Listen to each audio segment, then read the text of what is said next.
একদিন কিছু বয়স্ক বৃদ্ধ লোকেরা তীর্থযাত্রা করতে গেছেন।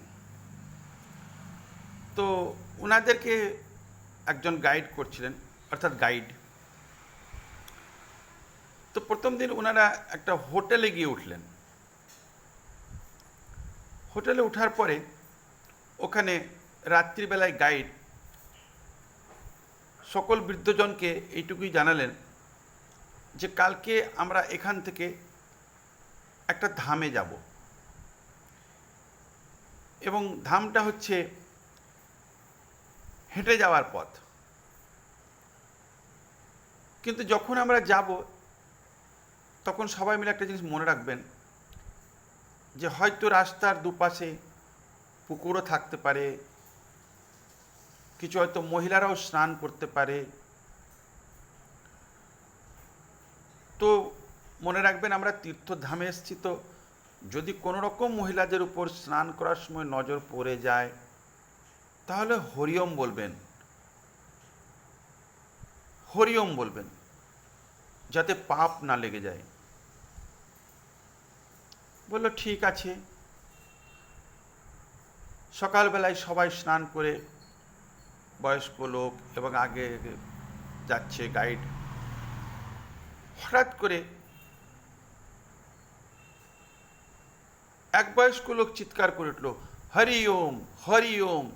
তখন পেছন থেকে সব বৃদ্ধ লোক বলছে, কোথায় আছে, কোথায় আছে, হরি ওম, হরি ওম, কোথায় আছে, কোথায় আছে। এই হচ্ছে আমাদের তীর্থযাত্রা, এটাই হচ্ছে আমাদের ধর্ম। যখনই আমরা কোনো ধার্মিক স্থলে যাই, আজকাল এমন একটা হাওয়া চলেছে যেখানে মানে M to the power Q, মদ, মাংস আর মেয়ে। প্রায় শোনা যায় অমুক জায়গায় হোটেলে রেড হয়েছে, অমুক তীর্থস্থানে অমুক রেড হয়েছে, অমুক হোটেলে এতজন ধরা পড়েছে। অর্থাৎ আমরা কোনো পুণ্য কাজের জন্য যাই না, আমরা কোনো পুণ্য কাজের জন্য যাই না, আমরা ওখানে কিছু মচ্ছব করতে, অন্যরকম একটা এন্টারটেনমেন্ট করতে, আনন্দ করতে যাই।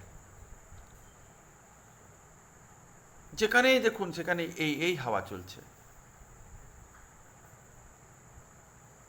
কিন্তু এটা উচিত নয়, এটা আমাদের ধর্ম নয়, এটা মহাপাপ। ধর্মস্থলে যাবার আগে নিজেকে অনেক সংযম থাকতে হয়। আশা করি আপনারাও বুঝতে পেরেছেন আমি কি বলতে চাই। এখান থেকে একটু নিজেকেও শিক্ষা নেবার চেষ্টা করবেন। ধন্যবাদ।